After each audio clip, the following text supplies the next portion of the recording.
So now we've got the top off from the previous video, we're just going to want to try and remove a fuse holder. I'm just going to show you the replacement procedure for a fuse holder.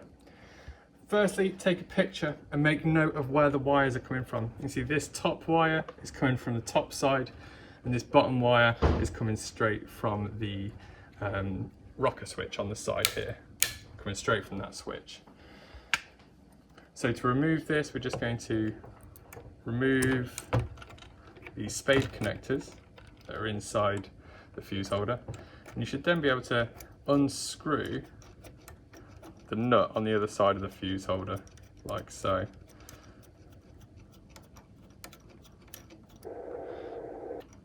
Once it's all the way off, the nut should come off, along with the small white washer on the other side. So keep both of these. The fuse holder should then pop out from there. You can then take your new fuse holder and do the exact reverse. So you'll place your fuse holder in,